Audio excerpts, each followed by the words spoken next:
بسم الله الرحمن الرحيم عشر كينا مانتا وحاكو بلاوانايا يوبك nomenclature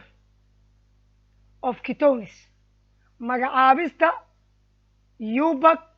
ee ketoniska yubak names magacyada ay leeyihiin of ketoniska are derived waxay ka soo farcameen ama waxay ka yimaadeen from the names magacyada of alkanes oo alkaniska ayay ka yimaadeen having kuwaas oo iska leh the same number of carbon atoms tira carbon ah oo la mida kuwa ketonka alkane iska leh tira carbon ah oo la mida midda uu leeyahay maaragtay ketonka rules for naming ketones xeerarka loo isticmaalo si loo magacaabo ketoniska number 1 find soo hel the longest chain silsilada ugu dheer containing taas oo ka kooban ama uu ku jiro carbonyl group oo loo qoro C double bound oxygen labo number the longest chain tiro ku qor silsilada ugu dheer ee aad dooratay oo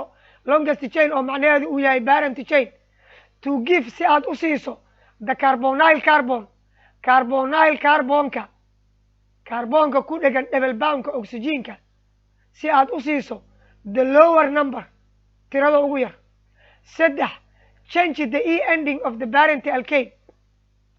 bedel alkaniska magaca maaragtay letterka ugu dambeeya ida letterka e ee alkaneka ugu dambeeya bedel waxaad ku bedelaysaa to the suffix gadaalka raacaha ay leeyihiin ketoniska oo ah one qodobkan waa markii magaca aad qoraysid magaca ketonka wuxuu ka yimiday magaca alkaneka bentane iya ugu dambaysa ida remove garaynaysaa oo meesha ka bixinaysaa one ayaad ku bedelaysaa keton uu noqonaa magaca okay examples tusaalooyin give the yubak name keenaa lagu yidhi magaca yubaga ah oo ay leeyihiin for each of the following ketone mid kasta oo ka mida ketoniska soo socda okay structurekana nala siiyey marka hore waxaan dooranaynaa longest chainkaas waa inuu ku jiraa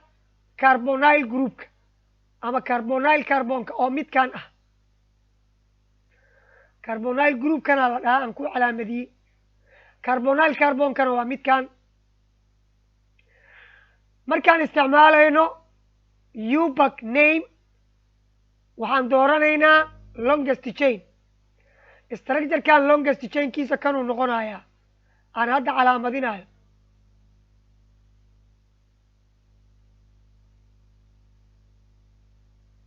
okay longest chain waa dooranay qodobka labaad waxa waaye inaad numberisid numberka waxaa laga bilaabaa dhinaca ugu dhow ee uu carbonyl groupka ku dhegan yahay waana dhanka bidixda ayuu u dhow yahay waa inaan dhankaas ka soo numbarinaa okay carbon walba number aan siinaynaa 1 2 3 4 5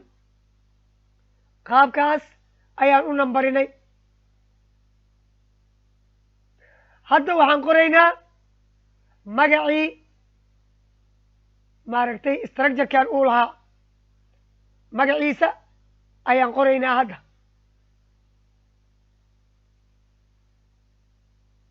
okay aan qorno magaca ugu horeyn haddii uu ku dhegan yahay alkyl group sida kan oo kale hadda waxaa noogu dhegan CH3 numberka uu ku dhegan yahay ad ka bilaabaysaa waa 3 waxaa kugu dhegan CH3 oo lagu magacaabo methyl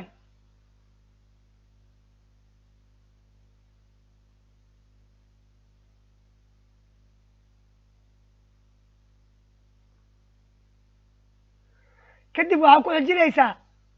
carbonyl groupka meesha ku dhegan yahay carbonka uu ku dhegan yahay oo number 2 ah labo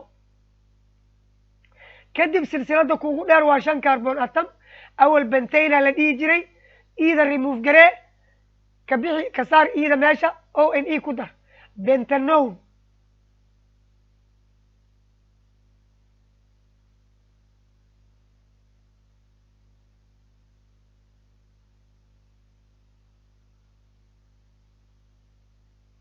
وكاس structure كان مقعيس أو دمايسترا وحو نقضي 3 methyl 2 bentanone اوكي example كان كلا بيدا ايا نوغو حيغا ان كنا دورانو longest chain wareegaasu noo noqonayaa circle-ka aan nambarino circle-ka markii la nambarinaayo waxaa laga bilaabaa meesha double bond-ka uu ku dhegan yahay carbonka carbonyl group ku noqonayo oo kan ah meeshaan waxaa kugu jira carbonkaas double bond oxygen waa midka carbonyl group ku noqonayo kan carbonyl group kii ku noqonayo waaye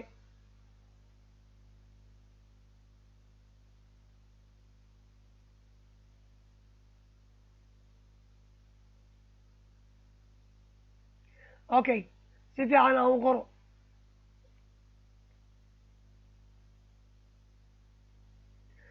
asagaa ka bilaabaysaa magacaabista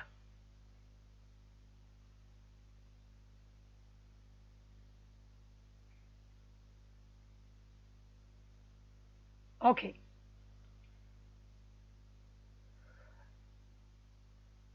meeshaan waxaa ku jira carbonyl groupka kow c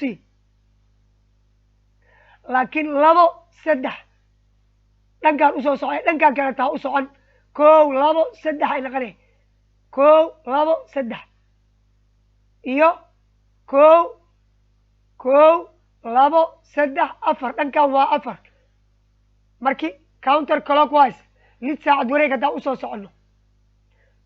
laakiin saacad wareeg haddaan usoo soconno meeshaan methylaa ku dhegan meeshaana ethylaa ku dhegan methyl waxay ka bilaabataa m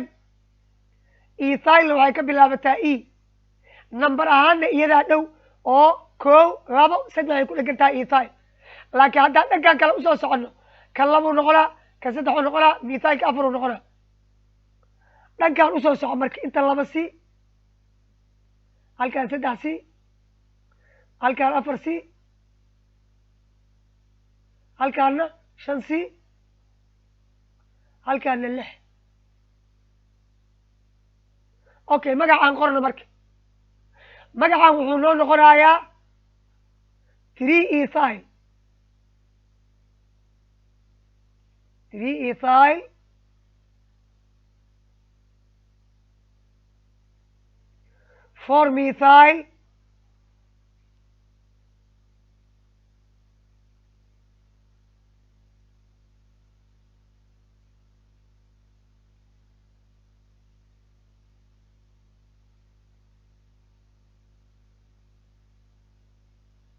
4 methyl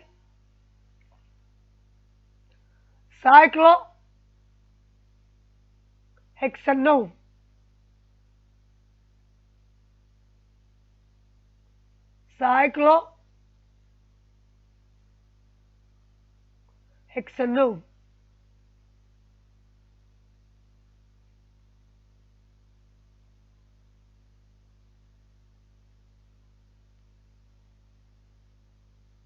sidaas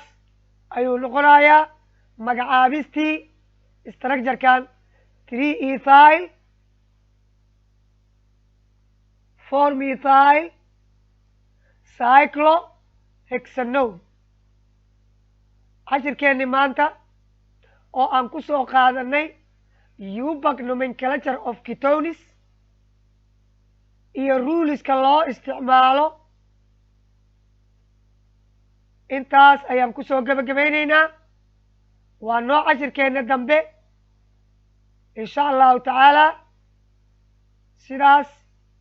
iyo nabadgelyo salaamu calaykum waraxmat ullaahi wabarakaatu